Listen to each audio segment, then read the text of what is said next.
pressure, and love shaped by service. There's no single thing here, no script, just let's get into it.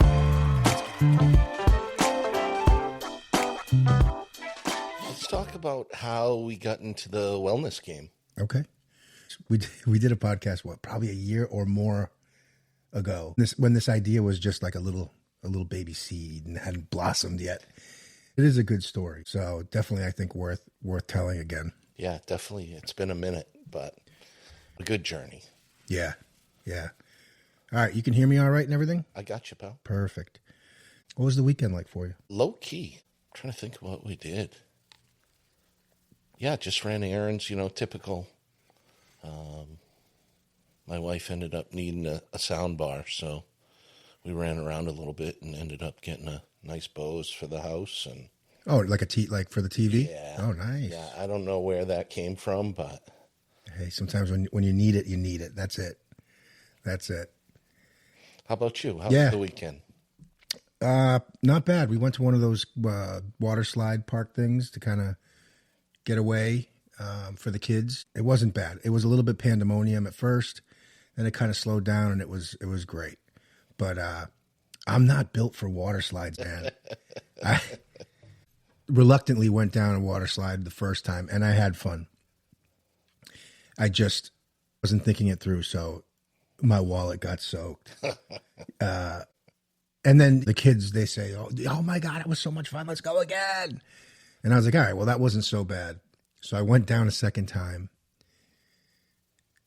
It was like midway through the slide. I don't know what happened to my stomach or my brain, but I started getting nauseous. And I was like, this needs to end. This needs to end. I was like every piece of that little green pukey emoji. And then by the time I struggled getting out of the little raft, and it took me probably, a good 20 minutes to get back to normal.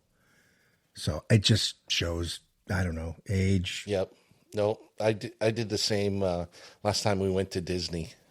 The missus said, hey, try this ride. It's not that bad. We were upside down. We were sideways, backwards. And I just, got off. And I'm like, I'm ready to lose breakfast right now. After that, it was the eating around the world at Epcot for me instead of any crazy rides. And, the joy of Disney World for me it's a small world. Nice and easy and brings you to a peaceful place. So,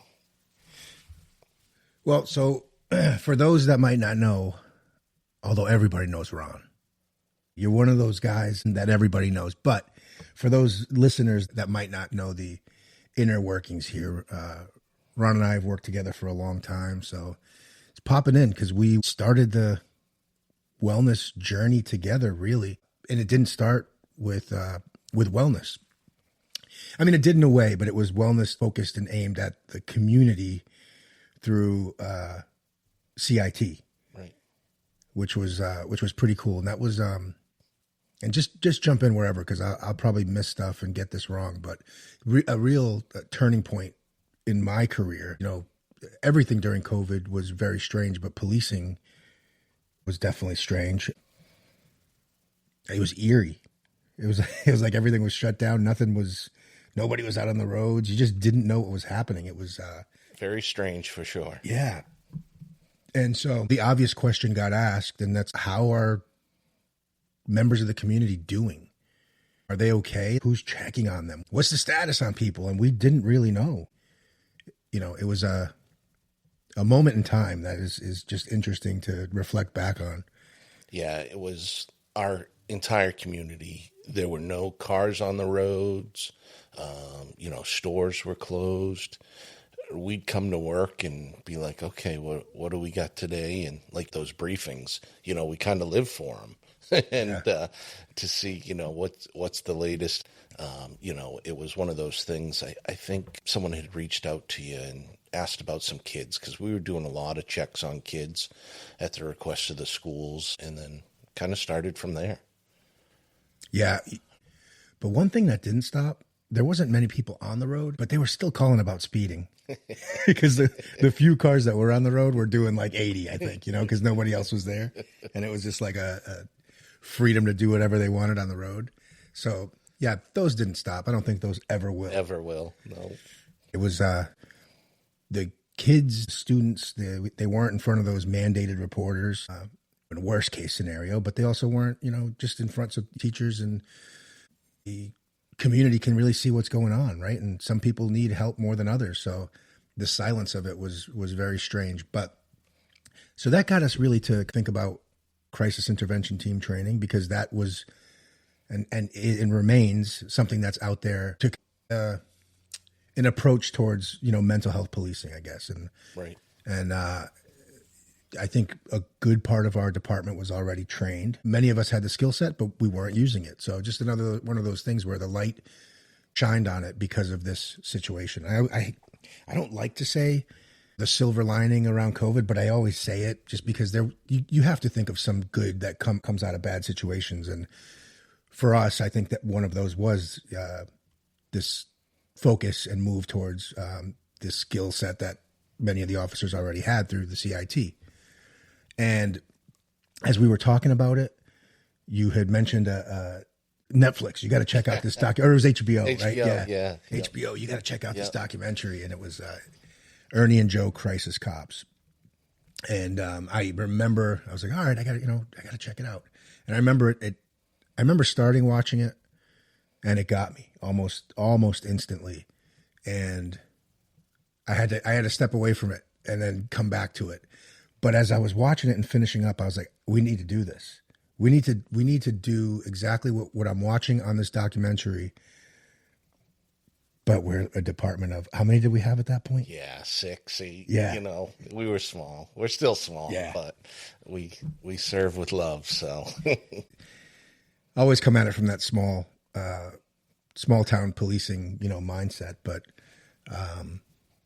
But yeah, that's what we wanted to do, and that's what we wanted to focus on. And as a result of that, ended up talking with one of the officers that was, that started that unit, Ernie Stevens, who's become a friend, just an incredible person with an incredible family.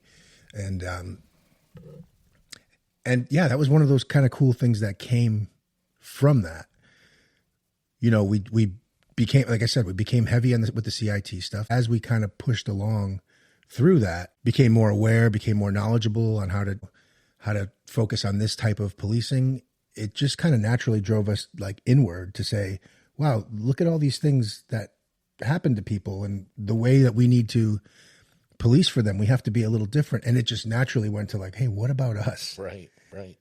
And there was other places already focused on this stuff. I just like that it organically happened for us. It wasn't like, hey, we need to do this because everybody else in the world is doing this. It just was like, this makes a lot of sense. Some of this stuff is like resonating with me. And I think that kind of is the powerful part about it. It was like, all right, let's go. And that took off, I think, for us. Yeah. I think the whole thing did. No, definitely. I think, with, the work we did with CIT for the community and the relationships that were built through that journey, with folks with NAMI Maine, you ended up getting on some committees that ended up opening some other doors.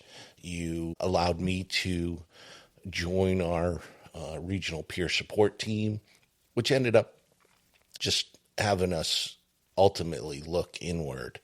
At the same time, not to put your business out there, you were pretty vulnerable in sharing with the agency of, you started looking inward and jumping into some therapy and doing some amazing things that helped us just focus on ourselves. And then you did other things, scheduling us for wellness visits with the doctor. And it was fantastic because of that, other folks were like, hey, I have some trauma from my childhood, or I have some trauma from the job, or whatever. And it just allowed us to kind of look inward instead of, I think in the old days of policing, I've been around 30 plus years.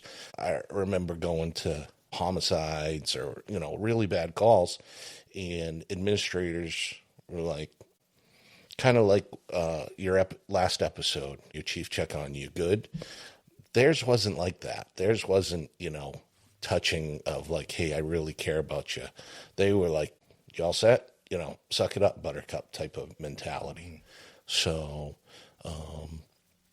from that, we've really done some amazing things, and we're continuing to do it. You have been recognized a couple times throughout the state for your leadership with wellness. A couple of years ago, Maine Association of Police gave you the Chief of the Year award.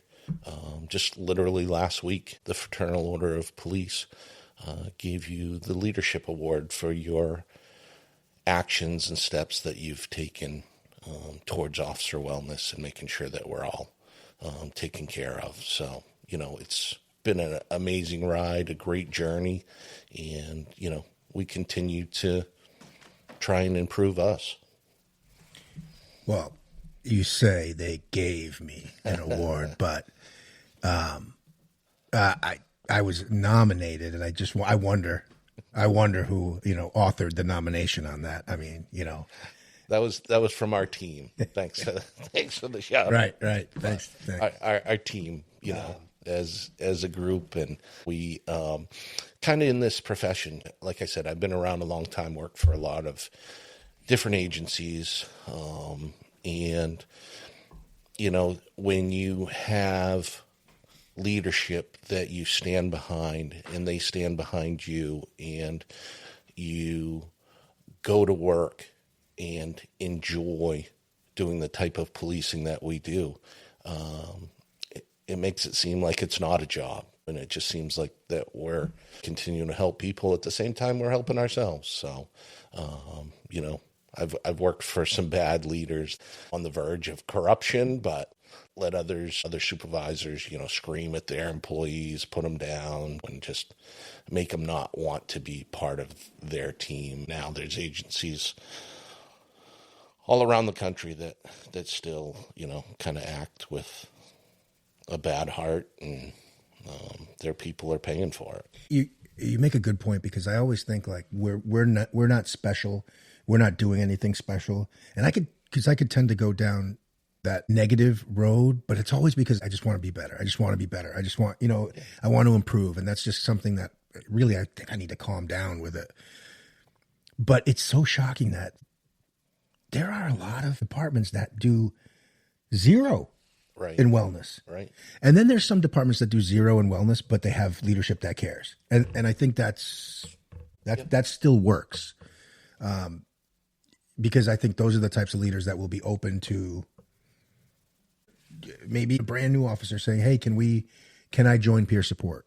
Or can I do one of these things that maybe would be new to the agency, but still forward looking and the right thing to do? And sometimes wellness we think of as this the newest crave or whatever, the new checkbox for administrators to, just say, oh, I need a policy for this. I need this program just so I'm covered.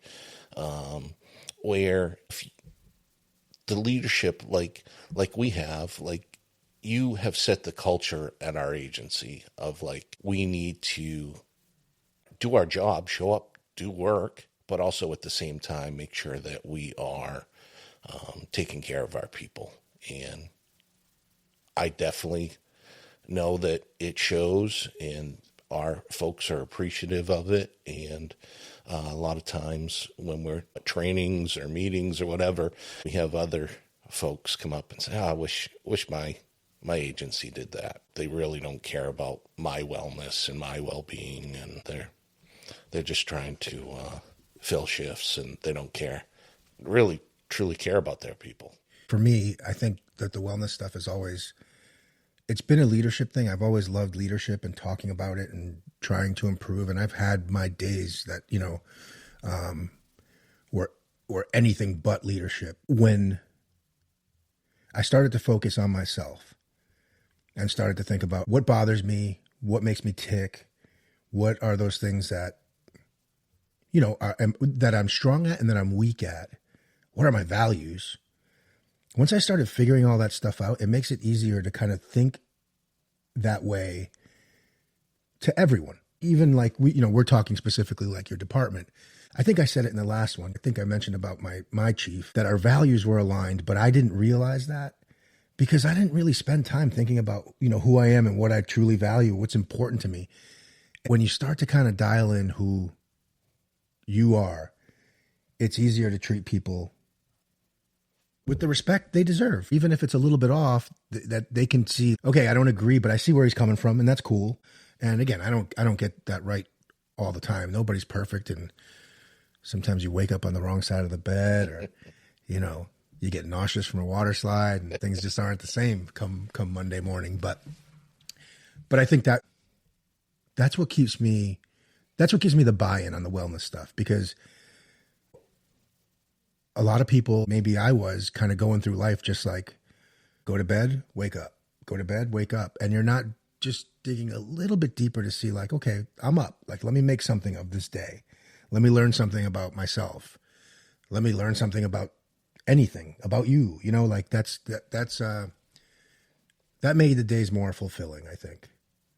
And, I think kind of watching you take your own journey, that rubs off on us, even though we're a small agency. You have an open door. Anyone can come in and sit down and just have a conversation with you. And some agencies aren't like that. Like, you only go into the chief's office or the boss's office when there's an issue. I think your style has allowed our employees to kind of share your journey with you. Like when we recently did, our county received a grant so that we can do some physical health screenings. And it was a scary adventure. We had a good technician who treated us all well, and but at the same time it was scary because of the unknown. Are we going to find out that we have an artery filled of McDonald's French fries or something? But when we did that, we all shared our experience, and it helped us all grow. And through your leadership, you encourage us to something's wrong to address it. Whereas some people tend to, hey, that's your medical stuff. Keep that to yourself. You know what I mean? And we tend to include each other, which isn't scary. It makes it somewhat laughable, because when we get those results, a bunch of us had the same bullshit, and it was kind of funny. Yeah. It was laughable. Yeah, you bring up a good point, because you are raised, don't talk about this, keep this private, keep whatever. And I think my vulnerability makes my mom crazy.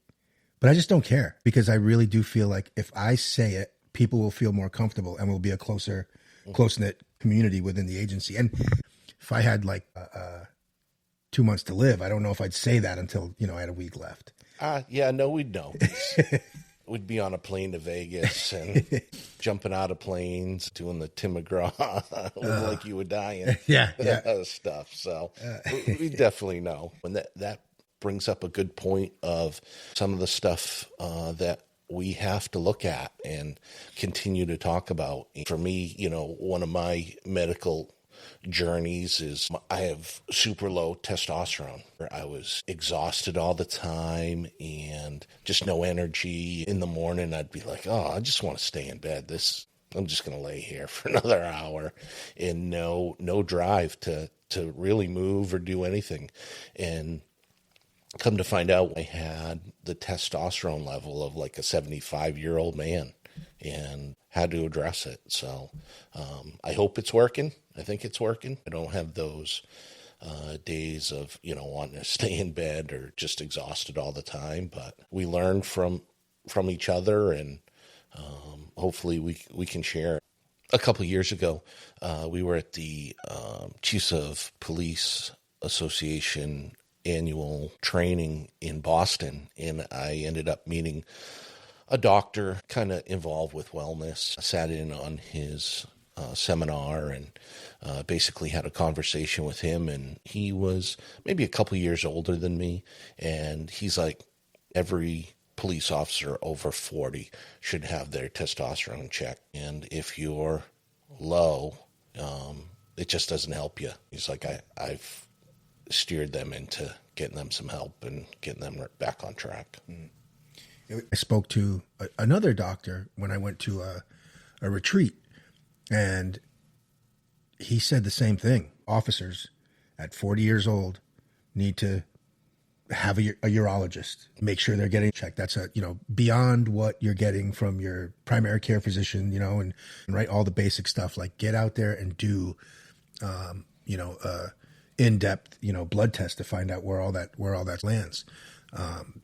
And that's been a game changer for me. It's shocking sometimes to see, hey, this is up, this is down. What do I need to do to fix it? But when you do, and you get the right people, like I joke now, I have a team of doctors, like I'm somebody special, but it feels good to have that. You can get a second opinion, or just, and then they just get to know you, and they get to, and be selective. If you get, beyond your primary care, be selective on who you get. We're lucky here in Maine. We've got some awesome people that are, I think are just trustworthy, give good advice. Not everything is like pharmaceutical, right? A lot of supplements and things like that. Like we've been really lucky. And once again, though, through those relationships, we've ended up, getting this team approach to counsel us on, hey, this is what you need. So yeah. Hey, I'm going to switch gears on you here a little bit. I'm actually going to go back. Yeah. Now we're talking about testosterone. We've talked about the testing there that we did through the county grant, right? Which was kind of like a stress test, an ultrasound, right? Some parts of our organs, our heart, and the one part I want to talk about is you talk about vulnerability. Like you're pretty vulnerable when you're going through that testing. I had to go, I had to get on a treadmill, and they stick these little pads on you, right? And and when I take my shirt off, I'm like a fucking Yeti, right? It's like Sasquatch. So I got these ladies in there, and they're like, you couldn't, shave a little patch. And I was like, nobody told me. And so now I'm sorry, and I'm embarrassed. And I thought that maybe somebody would tranquilize me if they saw me running on the freaking, on the treadmill there. But that's not even the worst part. I get into the ultrasound part, and you get to the part where they're like, hey, drop your pants. They do a nice job. They cover you up or whatever. So, my pants are at my ankles. My pants are at my ankles. They've got my grapes and everything. They're all covered up. So I felt okay. And the guy that you had mentioned before, he's in there with the wand, and he's just looking around, and it feels weird. It's a weird position to be in. But you know what a weirder position is? When the guy is there, he's kind of going around, and he's like, excuse me, sir, we have an intern that would like to take an opportunity to do this. She hasn't done this very often. I was like, okay, we're field training now, and we're going to use my nuts. And what do you say at that moment? Like I wanted in my head to say, no, absolutely not. This is already a horrible situation. But I'm like, oh, of course, please bring the whole class in. Yeah, now it's a party. Now it's a party. And then she was kind of like, she was new, so whatever, no big deal. I know it's medical. It's not, I get my my head out of my ass here with this stuff, but it was a little bit, it was a little embarrassing for me. But then she was a little bit too like dainty. Like you got to get in there, I guess. So I appreciated the fact that she. Oh, I haven't heard this part of the story. Yeah, it was just. I didn't know she got in there. Oh yeah, she got in there. Oh yeah, Right. yeah. Oh yeah. When it was time for, right. I should have said no. I was like, "This is for science." Exactly. And yeah, and then that was the ultrasound thing and whatever, and it was horrible. I left there like with my tail between my legs, running out of there. But I would do it again because it was important. It was. Thankfully, I know now that everything going on down there is okay. Yep. But just one of those funny things that, of course, that's what happens to me. I always tell my wife, if there's something that veers from like the regular, it's going to be more difficult for me, or I'm going to get the curveball, and it always happens. So that was just a little example of that.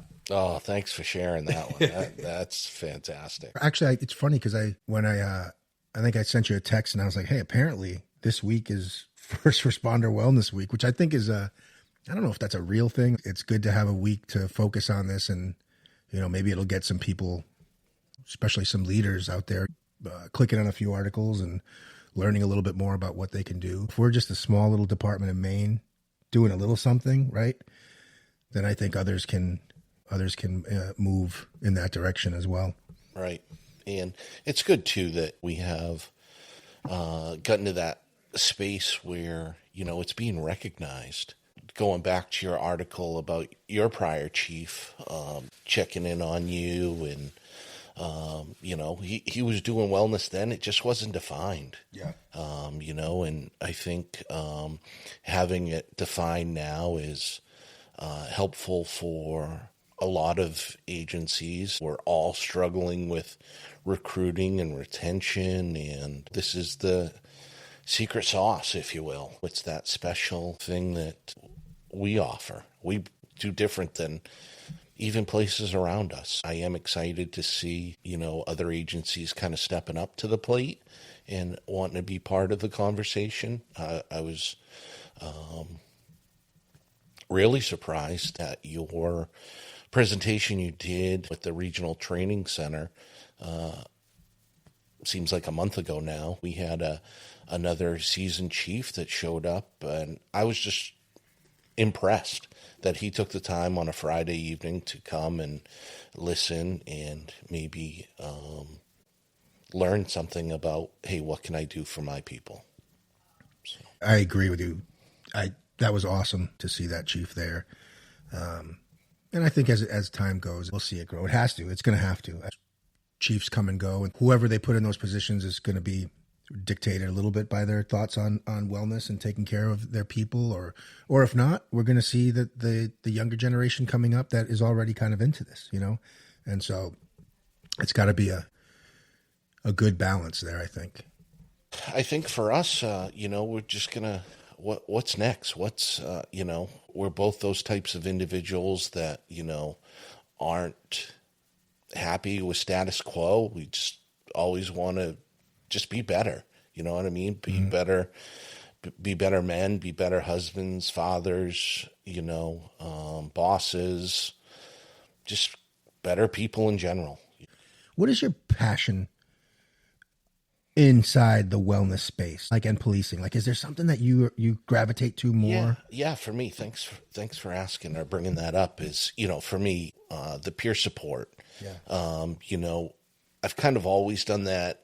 Even as a supervisor of like, hey, after we had something, let's sit and talk about it. Let's, get 3 or 4 people together and just say, hey, we went to a gun call. Someone wanted to shoot us or, whatever.